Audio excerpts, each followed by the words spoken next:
Hey you guys, this is Josh and Carolyn with Homesteading Family, and welcome to this week's episode of the Pantry Chat Food for Thought. This week we're continuing the discussion on garden planning. We're kind of really diving into the actual planning in the garden plot planning. Thinking it through, buying seeds, putting them on the shelf, and just going out there in the spring and planting them is not enough.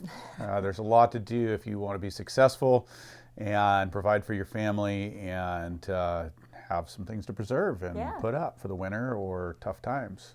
Or when the shelves are empty.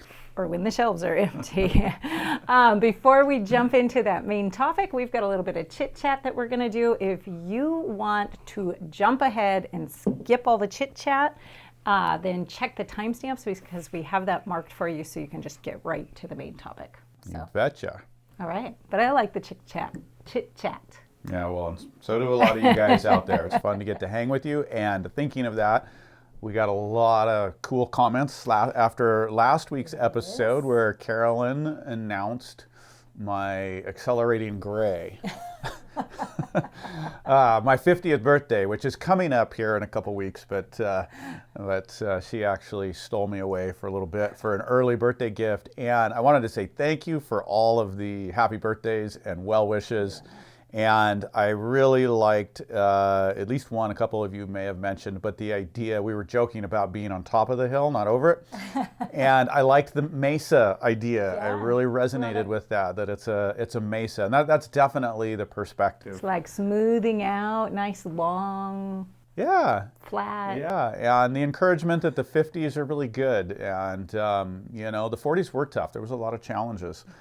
For me in my 40s. And anyway, so thanks for all the encouragement, and I'm just going to cruise that mesa. And that was really cool. Yeah, definitely. Can I tell a joke? I know. Absolutely. I've told a dad joke a time or two, which is kind of funny because I'm the mom, I'm not the dad. But I don't think this falls in the dad joke category. But this is one my teenage daughter actually told me yesterday. And she said there was this 4-year-old little girl who looked at her mom and said, "Mom, why are you getting gray hairs?" And the mom said, "Well, every time you do something naughty or that stresses me out, I get another gray hair." So the little girl said, "What'd you do to Grandma?" So there we have it. Okay, that's my joke for the day, in case you needed a laugh. You just can't pull some things over on the little ones sometimes. No, you can't. We have one of that variety of 4-year-old in our house right now. She can call you on all of it. No arguing with her. So what have you been up to? Wow, well, you took me away. I did. And I took me away to my secret special place where it was warm and sunny for a few days for a long weekend.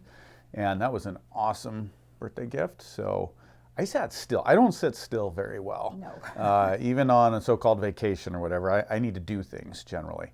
And we went and just relaxed. Yeah. And it was warm and read a book. I can't say I made a great choice on my book read, but we read and relaxed and had a really, really nice time. It was really refreshing and great birthday present, but also a great way just to kind of get recharged for the year. So yeah, I got to hang out with you in the sun, and we both read kind of. Yours was post-apocalyptic, and mine was what's called a negative utopia. Most of you know the book, 1984. I've not read that in 30 years, and I've had a lot of people telling me, obviously there's a lot of reference to it, and for those of you who have read it, and so I decided to do a reread on that. And I don't know that was worth my time. I mean, there's a lot of reference there to the things that are happening and a lot of stuff that we know that's going on, and there are a lot of parallels. But it was a little dark, and we don't generally, as you guys know if you're following us for a while, we don't generally focus on the problem. And I mean, we want to identify it, we want to acknowledge it, but we want to spend our time thinking about solutions and about what's positive and moving forward in response to those things. So that was a little bit of time dwelling in a little bit of darkness there, but there was some good reference and some interesting exploration of concepts, both of governments and humanity. I think what I heard from you as you were debriefing me on the whole thing was maybe the afterword Yeah, the guy at the end was really the part that was like, skip the reading the book and go to that part, because you get the basic plot without the depth of the gloominess, I guess. Well, it really was, because it's really, a lot of people want to say it's prophetic of where we're going, and there's definitely those elements, but it's really an exploration of humanity, and can you dehumanize humanity? Yeah. That's really the question that he's wrestling with, Orwell is wrestling with in that. And so when you look at it from that light, you can understand the exploration of the book a lot more, not just like, are we going to get to this place where government exists like this? And a lot of those things are happening, and so in one way we are. Yeah. I don't know that it's possible to get that far, but again, that's a whole nother discussion. From that side, it was very interesting, and definitely reading it again and understanding some of the technology that we have today versus some of the technology that's in there, and you do go, whoa, that is a little creepy. Yeah. So it was interesting, but all that light, fluffy vacation reading. yeah. But these are things we're thinking about in the world that we're in and responding to, and so we go forward from that and just look for solutions and a way to be light in the world and positive. So what about you, though? Because, obviously we were together, so you were I was doing the same thing you were doing, and I was reading. But you were reading something that actually is a little more kind of in touch with, I'd say a little closer to the times, and exploring potential post-apocalyptic concepts. Yeah, so I read, or am reading, it is a long, detailed book, so I'm still in the middle of it, but The Patriot? Is that what it's called? The Patriot by Rawls. By Rawls. If you guys are familiar with him, he's kind of the creator of the American readout concept. You have to do your research on that. Yeah. But interesting guy. So definitely post-apocalyptic, but it's written as if it's a manual almost so it's a fictional story, but it's written as a manual. So there's a lot of discussion about, equipment and different scenarios and how to handle different scenarios thinking through things. Systems. So it's very interesting from that side. I think for me, it brings out there's this challenging, the difference between the two worldviews of a homesteader and a prepper. And there's a lot of overlap. I'm diving in deep right here, right? Yeah. There's a lot of overlap, and I think ultimately a lot of times goals can be similar, but there is a difference from somebody who sees the ideal place to be is to have your stash of stuff versus somebody who's actually day by day living a more sustainable lifestyle that can help them get through challenging times. And so for me, this hits pretty heavy on the prepper side, and I don't identify myself as a prepper, even though I'm probably more of a prepper than most average people. But yeah, so it's very interesting, very good discussion starter, even internal discussion starter. So I'm enjoying that. It's a little gory in some places, a little heavy on the violence, which, in that situation may be a very honest look at what could happen. It's exploring potential realities of what society might look like with a full government economic breakdown. Right. And so, it's definitely comes at it from the more armed conflict side and then the prepping side, not so much from the homesteading side and the living prepared. It's getting there. Definitely. It's kind of getting there, but they're taking like 5 years to get through some things that I'm like, well, we should be living a lot of this stuff out while having preps, definitely. Yeah. But it's a good exploration of concept. And maybe that might even turn into a good pantry chat sometime, like the difference between homesteading and prepping and where they interlock and where they diverge and where, what the different goals are and the different, motivations are behind them. Because I think it's a valuable discussion as to, why we're doing what we're doing and the methodology to take to achieve those things. So interesting book. If you do read it, just know it's heavily focused, on arms and firearms and a lot of that side of things, which has its place in the discussion, absolutely. But if you're looking for thinking through the farm and homesteading and preserving and a lot of the other sides of life, you're not going to get much of it in that way. And hence why we focus on living prepared, because we want to be prepared, and there are preps to do. There's a lot of prepping to do. But if you're not building skills and practicing skills, if you're just putting stuff on the shelf and saying, you know, when it all goes south or whatever, I'm gonna pull out my seeds, I'm gonna pull out my firearms, I'm gonna pull out whatever, beans, band-aids, and bullets, we like to call it. That's not a good track. That's not a track for doing well. We want to practice skills now and live prepared, and encourage you guys and everybody to live prepared. That's where we're improving not only our own lives, but community, and just giving resiliency to the whole picture. Yeah, it also, you know, the whole, see, here we're going to just start, let's just start doing that pantry chat. That's not what we planned today. So anyways, we'll hold the discussion, and we'll maybe get that on the schedule, because I think it's a really valuable discussion. It's easy to go on, easy but to run with. So anyways, we've been reading and hanging out, and now we're back to work. Now we're back to it, and a lot of exciting things. And we're planting our gardens just like we're talking about here. And before we jump into that, let's answer a question for the day from Irene Johnson on the home remedy for congestion video. Can you reheat the solution, or I think she means, do you need to make a new one each time? Yeah, so this is a video that right now a lot of you guys are watching.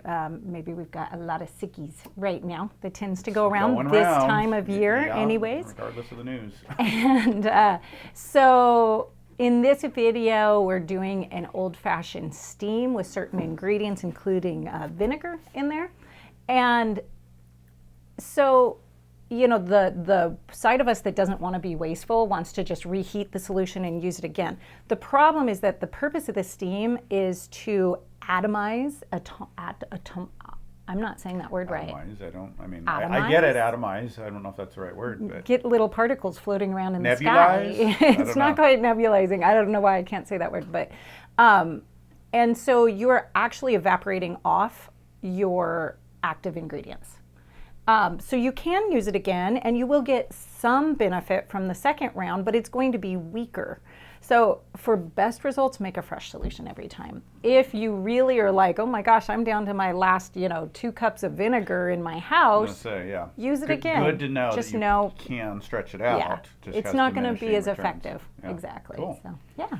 All right. Good. Well, that's good, and we hope all of you that are feeling congestion is that you're getting through this, taking care of yourself, and get to feeling better. We're going to get through it. I know there's a lot of people sick. Yeah. We're seeing it across the board, but we're also, while it takes a while, a lot of brain fog, a lot of stuff coming with this, but we'll get by, and we'll keep on trucking into 2022 here. Keep going. Get those gardens going.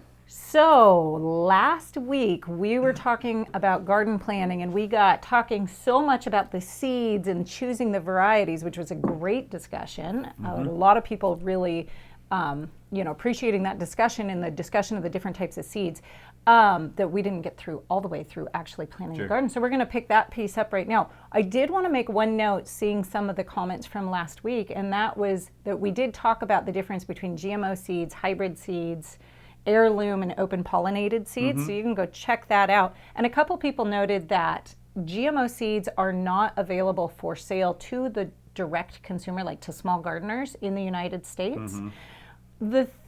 Which is true. You can't go buy a packet of GMO seeds on your, on the shelf or in the catalog. Right. The problem that we're running into on the consumer and the home gardener side is the overspray. It's the overspray is not right. Yeah, the pollination. There you go. Cross-pollination. From the large farms. If you do live in an area where they're growing GMO crops and then you're growing a similar crop, there are cross-pollination. This is happening like definitely with corn and things that we are broadly growing as GMO crops. Probably soybeans are having the same problems, but I haven't heard this specifically.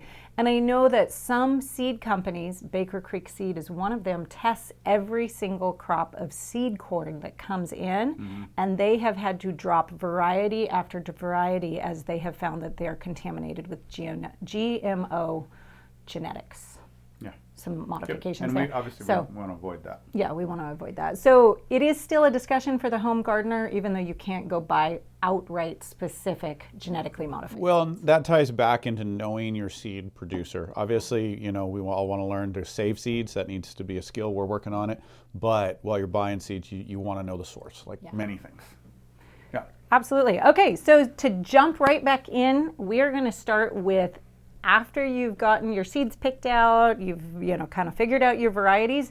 Now we want to start paying attention to the calendar. We want to do some planning on the garden calendar. Right, and we talked about the planning on the front side when, and this is where most of us tend to focus on is, when to plant by, based on your frost and when you can plant what varieties, right? And that's one side of the equation, but the side of the equation that we didn't cover and that gets left out a lot and can be a major problem is your harvest schedule.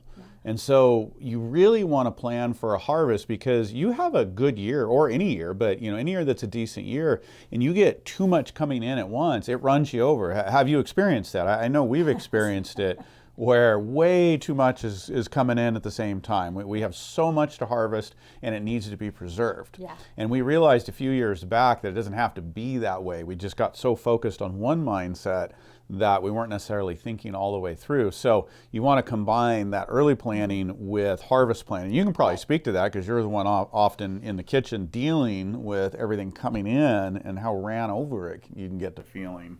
Absolutely. When too much is coming in at once. Too much of a good thing, actually. Right, which is why it's really important to note on those seed packets the days it takes to maturity. Now, we all know that's an approximate, and that's happening over at the seed farmer's plot, right? Right, it's their estimates. It's not going to be the same amount of days at your place, and it could be drastically different. So it's important to start keeping your own notes so that you can adjust this.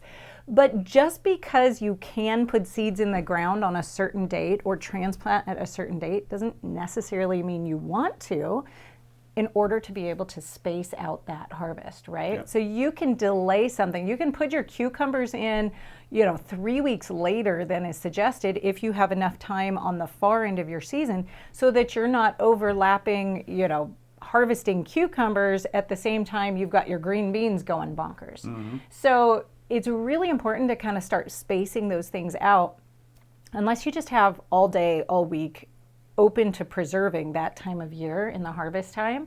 You really want to space it out and give yourself a little bit of a breather. This discussion really is based on preserving crops on your main garden, right? Because if you're just growing a garden to be able to have some fresh vegetables on the table, you do want to consider this. You want to consider spacing out your harvest so you can eat for as long as you can. But it really comes into play when we're talking about the main crops that are really for preserving. So, when you're getting that big glut of tomatoes and you're going to turn that into salsa and spaghetti sauce, you don't really want that to be at the exact same time that you're getting the green beans and the corn and the everything else all at the same time. It's a lot of processing work. And another tidbit to that is your storage crops. And one of the things we realized as we started growing more root crops, which do well for us up here, is that we're growing the root crops well, but we don't have an ideal storage system. And we've got the basement, we do pretty good, but it's not ideal. And so we're planting those crops based by the spring calendar, but then they're coming mature to the place where they really need to get pulled. You can leave them in the soil for a while, but there's things that you don't want to because they get past prime. But we're really not ready to get them in our preservation system yet because they're just not going to preserve that long. So they're coming in a month or two early. And just that alone says, hey, move those back because we don't need the full growing season. And that's a big one when it comes to your storage crops is making sure that, they're going to come ripe at the right time, ready for harvest. And you don't have them in storage too long, especially if you don't have ideal conditions. Yeah, so you really need to pay attention to the end of your season also, so your first expected frost date and freeze date, so that you know what kind of flexibility you have to play with those. How can you put this off 2 weeks, 3 weeks past your first date that you can put those things in the ground? It's really important to start looking at that, especially as you mature as a gardener and start doing more and more and start basing a lot more of your diet off of your homegrown food. You really need to plan out that production cycle on the far end. And again, I don't have one down here today, but Clyde's Garden Planner has that information. It has the average, again, this is on the food plot, but average days to maturity. And so you can map that out. You can use that tool to help map it out. Things are going to be different on your land, hence taking your own records and then adjusting over time. Yeah, cool. Exactly. Yeah, good. Good. That's so helpful, and it's been so helpful to us as we've learned that to think more about that side of the equation. Not Well, just the and I front find end. it fascinating because it's really missing in the dialogue, in the garden dialogue. Like you don't hear that very often. You don't hear about staggering out your planting based on delaying a harvest or, staggering that harvest. Well, it's a whole missing part of the conversation. We get to focus a lot on growing, on maintaining soil, on everything to get that food going, but the transition of that food into the kitchen and all that goes along with consuming it, preserving it, and storing it, that often is, just kind of chunked out here and there in bits and pieces of the conversation and not looked at as a whole. Yeah. And so it's been helpful for us to think that way. Okay, so once you've worked on your calendar, now you're going to actually start plotting out your garden and what goes, kind of where you're going to put things, where you're going to put them in. Yeah. So some key things to think about, and this is where we really use some permaculture principles and some zoning to think about where we put things. And so in a lot of traditional gardens, people just have a garden plot, in a sunny spot or wherever it will go, and everything goes in there. But we've learned that we can break things up and strategically put things in locations that work better, that create better success. And so there's two main topics: is having a kitchen garden, right? And what we call a main crop garden. If you've heard us talk about that, we're doing something in the main crop or the kitchen garden. The kitchen garden is, as it indicates, as close to the kitchen as possible. And this is where we grow our fresh eating foods, where we're going to go out and grab a salad for dinner. We want those cherry tomatoes that we're going to pop on the salad. We want those maybe some quick green onions to put over something, or some little bits of vegetables for dinner itself, right there, fresh, straight out of the garden. Fresh eating, and the things that you're going to be going to regularly. You might be going a couple times a day, you might be going every day, and so you want that closer. And so we want to challenge you to think creatively and maybe break up your garden a little bit, and can you get some of those things? And those things, a lot of them don't take a huge amount of space, so can you find a place to get them closer to the kitchen? If you can't get it close to the kitchen, getting it close to wherever you exit the house regularly, coming and going, because the other benefit to those is proximity. Just the nature of proximity helps you take better care of what you have because you're there. And those crops generally need a little more attention. They may need to be seeded more regularly. They may need to be more weeded. They certainly need to be harvested more regularly. Right. And so you want to find those crops to get close to your kitchen as you can. Those are also, that's a great place to be putting your culinary herbs in also. That way, when you're making dinner and you're like, oh, wouldn't it be nice to have that pretty little sprig of something on the top like they do on the cooking shows? You can run outside, it's right there. But if you have to go all the way out the back, to the big garden, the main crop garden, it's less likely to happen than just getting some good herbs, especially the fresh, right at the end, fresh and raw, right at the end to top. That just adds so much flavor, so much nutrition to a meal. But it's hard to get it done for just a handful of something if you have to run all the way out to the big garden. Yep. So. One of the other things we're doing with the kitchen garden, and we've got these terraces, if you've seen some of the videos that we're currently developing where it extends out, is to get some of the early season perennials, and asparagus is really what comes to mind. And right now it's up in the main crop, but that's so early rising that we actually want to get that down closer because a good asparagus patch, you're going out to it every day. And it's early. And a lot of times that's getting ready, and we're not even in the main crop garden much yet. So there are some places for some selective perennials as well, edible perennials. Obviously, especially the herbs and the medicinals ones. are there close in a kitchen garden, cottage garden. But there are some places for some edibles. Your good King Henry, sorrel, your leafy rhubarb. greens, they come up early, and you're going to use them a lot. So save a perennial patch as well. Absolutely. And be creative, you guys that are in small places. You can tuck a lot of this into the landscaping. So you don't just have to have a big square. Get creative and look at your location and think about how you can bring some of that in. Some of the other things to consider when you're thinking about where to put things where, what to put things where, is you have your rotations, right? You want to be able to rotate your crops to different locations, new beds in certain ways. Companion planting, that's a whole topic all of its own, so we'll leave that in a broad sense right now. But you do kind of just hit the points in companion planting. Diversity is always best, and so where you can grow 2, 3, or more crops together, you're just creating an ecology that generally strengthens the plant. Now you have to learn about most plants they're fine. They don't have any reaction. Some really work well together, so they help each other out. Some don't, and you don't want them together. So you've got to learn a little bit about that. But it really can help to healthy your plant. You can create some resiliency to bugs and pests and even diseases by doing that. So that's another area you definitely want to dive into. Yeah. Good. Okay. Getting on to next is your main crop, where those are your crops that you're going to, you still have to take care of the garden, but you're going to be harvesting maybe a few times a year, or some things even once a year, like say winter squash. You're really out there just checking on it, and then you've got a harvest time. And so that can go out a little further, but you still want it in a good location, good sunny location as much as possible, and somewhere in your path of travel that it just doesn't. Life gets busy, we're trying to do a lot, and sometimes people put the garden way off to the side somewhere, and it's easily neglected. You don't mean to, you don't intend to, but it's easily neglected. So again, try to keep it in path of travel in your zone 1 if you're familiar with permaculture zoning.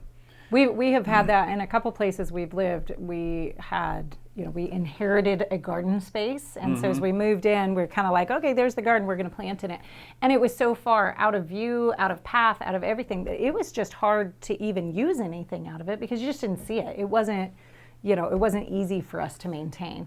So it's good to still keep it somewhere where you're able to see it if you can, and able to be around close to it. So a couple other things that you want to think about with where to plant stuff. One is what needs more sun, what needs more shade, and you can use these things to different advantages. Some things need to have a lot of sun and not be shaded out. So if if you're planting things, then make sure you're not shading something, say with corn or bean trellises, that needs a lot of sun.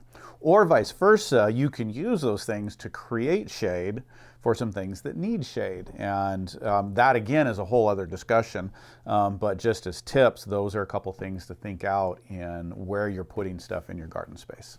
It starts to get a bit like a chess game, really. Like it becomes very strategic, even visually on paper, trying to, take all these things into consideration. So you really need some time to sit with it. This is why it's so beneficial to be able to sit down this time of year before you're actually out in the garden and plot this out and work with it for a little bit and think about it. And it gives you time to shift things around while you need to. And sketch it out on a piece of paper, know where your general sun exposure is, and sketch your rows out or whatever you're doing, and have a light plan. It doesn't have to be formal. I mean, if computers are your thing, there's programs out there, but just a simple sketch pad really helps you.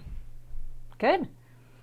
Okay, so you kind of have your calendar worked out, you have your space worked out. Now we need to actually get down into the nitty-gritty. Into the soil. You need to have a plan. It's not dirt. Not dirt. Hopefully it's not dirt. Dirt is dead. Right. Exactly. Dirt is dead. Dirt Soil is is alive. And you want to have a plan for amending your soil and taking good care of your soil. That is everything for your plants, for your production, for your own health ultimately. And for a lot of the reasons we're doing this. So you've got to have a plan for how are you gardening, how are you going to take care of that soil. Even if you feel like you're starting with good quality soil, this is one of those things that if you're not intentionally thinking about what you're doing, it's going to degrade over time. You have to kind of have a plan to maintain it and make it better. Well, right? soil Even is, if it's a simple plan. Yeah, soil is like a bank account, and it has nutrients in it, it's got life in it, and as we grow, those plants are taking up those nutrients and we're taking them away. Yeah. So we have to give back, we have to put back if you're going to maintain soil health and maintain or increase nutritional value of your food. Right. So you have to have a plan to take care of that. Most of you guys know that. Composting is the main way to do that, is adding compost and just taking good care of your soil. If you followed us for a while, you know that we generally don't till. I would not say we're like no till never. There is a place for disturbance and loosening up the soil. That's usually getting and prepping an area that's not ongoing because it disturbs the soil ecology, it promotes weeds, a lot of things like that. That's a whole nother discussion again. But we want to try to practice low to no tilling and building up our soil. Now, I think sometimes when people hear the term no tilling, they think that you're like just never touching the soil as far as like at all getting anything in there. And that's not true, because we do need to aerate. We do need to help do a few things. Absolutely. At least for a production, there are people that are serious no-till, and you just layer. You don't disturb anything you have to, except for planting. And if there's two of you growing, you can definitely do that. I think that's viable. But for a productive garden, it's often that doesn't work. Soil compacts no matter what over time. Snow sitting on it, water moving through it. So it gets some compaction, and that just slows down the growth process. So, and often the top of the beds need to be prepared for seeds, to take seeds and to be efficient and productive. So yes, there is some disturbance regularly. We use a broad fork, which is great. It goes down, digs into the soil, and you just work it with your hands, and it loosens the soil deep down without turning the soil over and disrupting. So you're not mixing up the layers, you're not mixing up the by and large, it's not perfect. Microbial biology going on in there. You're just kind of giving them some air. You're giving them some air, and if you have heavy clay soil, you're helping loosen it to move water through, because you need that balance of air and water in the soil. So that's real important to prepping your soil. Another thing you can do to do that is to not pull the roots of your plants in the fall. And so when you're harvesting, yes, you leave the roots in. I don't pull anything anymore. I don't pull corn. I don't pull sunflowers. I don't pull beans. I leave all the roots in. And as you develop a healthy soil, you pull potatoes. All right, potatoes, carrots, beets to you. I wonder why. Yeah. But leaving them in place allows... Well, and I learned this from Gabe Brown. If you haven't read the book, Dirt to Soil, that is a phenomenal book. And he's approaching it a little more from a larger agricultural perspective, but it's the same principles. And by leaving the roots in, those roots go down and they loosen the soil, because they then decay, they get broken up, and then that leaves pathways for water and oxygen to move through. Plus, it's getting organic matter, that carbon and humus, down deeper in the soil. Those roots go deeper than any broad fork anything's going to go. So that's giving you the chance to build soil deep down in a way that you just can't any other way. So it's really interesting, because we have such this clean it all up, get it all out, remove everything from the garden, pull out all those roots so they're not in the way, but we're really detracting from our own soil. Well, again, we're taking away... When we got to remember, we're asking a lot to grow high production vegetables in any given soil. And so we've got to give back as much as we can. That's an easy way to give back. Cut it down instead of pull it out. I started thinking about it in a calorie loop, actually. And I know this is not actually a technical way to think about it as in energy units, but when you're growing these vegetables out of something, right? They're actually forming out of something. You're pulling those nutrients out of the ground to form them. If you then remove that and nothing's going back in, your calorie or your soil has that much less nutrient. You know, I'm thinking calories just because that works as a little packet of energy in my mind. But so you need to make sure that you're always replacing what you're taking out, or replacing it and giving a little bit additional, so that you've got even more. You're in a bettering state instead of a declining Well, state, and again, right? just like a bank account, we always want to be growing it a little bit and increasing. So coming back to taking soil, composting is a known method, and whether you're composting yourself or buying quality compost, again, I'm going to say it takes time to develop enough compost, the ability to create enough compost on site, which should be a goal, kind of like seed saving. But if you can't do that, buy the best compost you can. It pays for itself. People complain about, I got to spend this much on compost.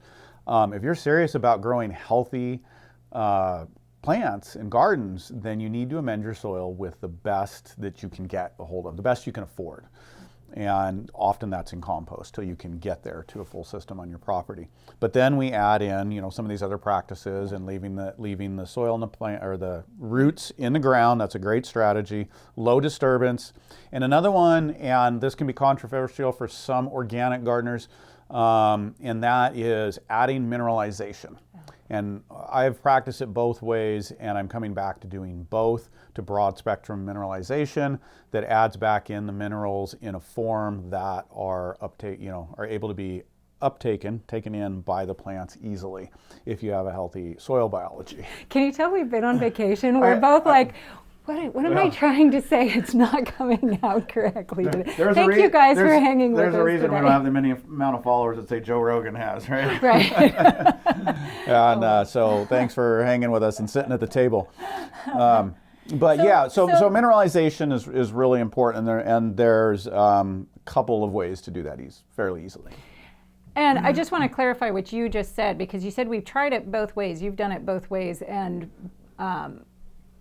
we've grown gardens with just compost, and we've grown gardens with compost and adding mineralizations. And we're really seeing the effects of that, saying we want to go back to doing both of them.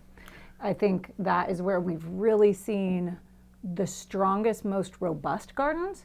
But we also really want to identify the fact that our modern food is missing minerals. We need to make sure we have every single available mineral in our plants that's possible. Like, we want to pack that plant filled with mineral density, right? We want it to have everything that it possibly can have.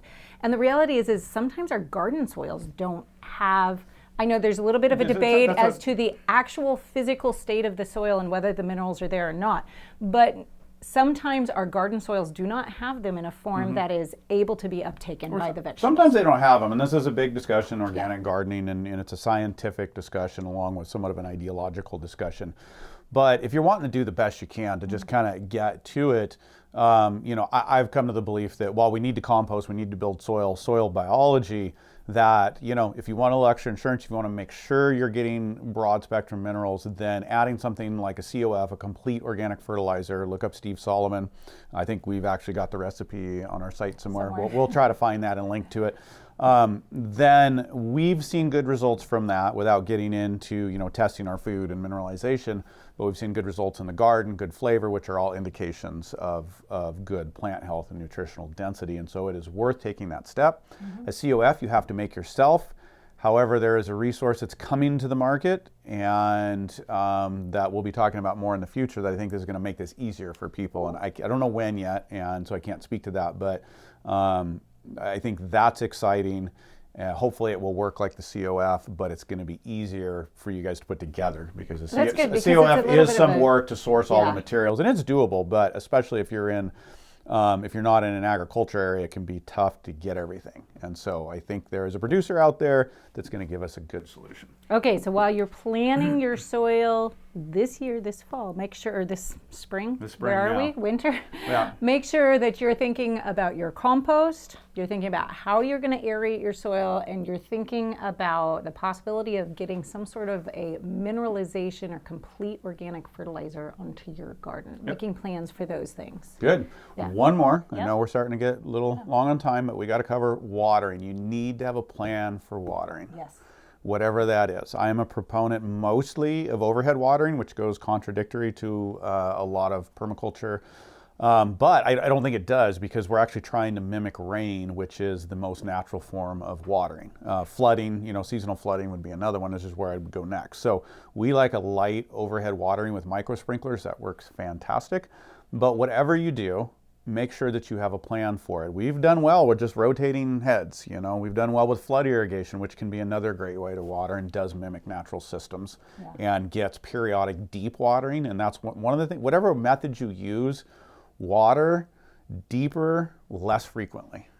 That would be the key thing. Whatever method you use is get a lot of water in less frequently, so that it soaks in, but that encourages your roots also to go deep, which strengthens the plant. It also helps the plant go and find nutrients. Right. And so it makes a better, stronger plant. If you water too shallow, then those roots stay near to the surface. If you water frequently and shallow like a lawn, then those plants are not very resilient, and they get attacked by heat, dry spells, bugs, whatever. They're going to wilt a lot more easily. So put the planning into place for how you're going to water your garden. It is amazing, especially if you live in a place where you actually get a lot of rainfall regularly through the summer. It's easy not to really have an irrigation plan. And then sometimes you don't have a lot of rain. And then it happens that you have a year where all of a sudden it's not working. So just make sure you have your plans in place, whether you realize that you're going to have to water all the time, like you do in some places, or whether you think, this may just be my backup scenario. Make sure you have that plan in place so that, you've got the hoses on hand, you have whatever it is on hand that you're going to employ for that job. Yeah. Yep. So, hey, you guys, make sure you start your planning if you haven't already, because you're going to want to garden this year. This is going to be a good year to garden. It is. Well, I think a lot of you are seeing the grocery store shelves, and between that, the scarcity, which is not going away, you guys. This isn't momentary. I mean, I 2-3 years out, who knows? But this isn't going away quickly. Right. And then obviously with that is the inflationary pressures. I was reading this morning. I think we're at about 8% on grocery store items and food items. Some of the items, I was doing some research on it yesterday. Some of the items are as high as 50% inflation at the grocery store. This also is not transitory, as the word they use. This isn't going away for a while. And so yes, it's a great year for a garden. It's a great year to plan your food stores and building some resiliency into your pantry across the board. Next week, we are going to be going live and answering your gardening questions. Right. So we're doing drop a 'em in live question and answer specifically on gardens. So make sure that you put the comments in here, but also there's going to be a link at the end for you to go sign up for that. More importantly, put your question over in next week's live Q&A. It's already up. It's already posted for you guys, so you can start putting your questions in the chat box over there. And set aside a little extra time. This one will probably be a little longer so that we can get through as many questions as we can and just have a great discussion with you guys. And we'll answer some of your questions live as well. Yeah. So we hope to see you there. Sounds good. We'll see All you right. guys soon. Goodbye. Goodbye.